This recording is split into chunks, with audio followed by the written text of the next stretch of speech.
ସଦାବେଳେ ନିଜକୁ ଭଗବାନଙ୍କ ପାଖରେ ସମର୍ପଣ କରିବା ଏବଂ ଯାହା ବି କାର୍ଯ୍ୟ କରିବା ସବୁଥିରେ ଆମକୁ ସଫଳତା ନିଶ୍ଚୟ ମିଳିବ।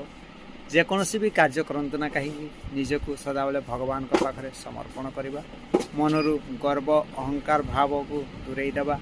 ଗର୍ବ ଅହଙ୍କାରରେ ଯାହା ବି କାର୍ଯ୍ୟ କରନ୍ତୁ କେବେ ହେଲେ ବି ସଫଳତା ମିଳିନଥାଏ, ସଦାବେଳେ ବିଫଳତାର ସାମ୍ନା କରିବାକୁ ପଡ଼ିଥାଏ।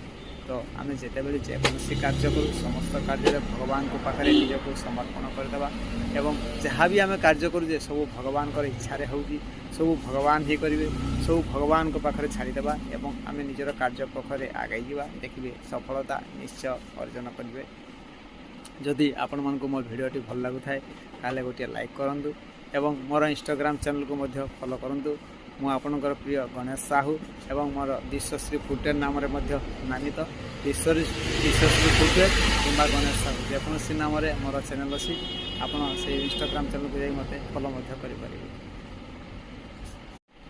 ସଦାବେଳେ ନିଜକୁ ଭଗବାନଙ୍କ ପାଖରେ ସମର୍ପଣ କରିବା ଏବଂ ଯାହା ବି କାର୍ଯ୍ୟ କରିବା ସବୁଥିରେ ଆମକୁ ସଫଳତା ନିଶ୍ଚୟ ମିଳିବ। ଯେକୌଣସି ବି କାର୍ଯ୍ୟ କରନ୍ତୁ ନା କାହିଁକି ନିଜକୁ ସଦାବେଳେ ଭଗବାନଙ୍କ ପାଖରେ ସମର୍ପଣ କରିବା, ମନରୁ ଗର୍ବ ଅହଙ୍କାର ଭାବକୁ ଦୂରେଇ ଦେବା।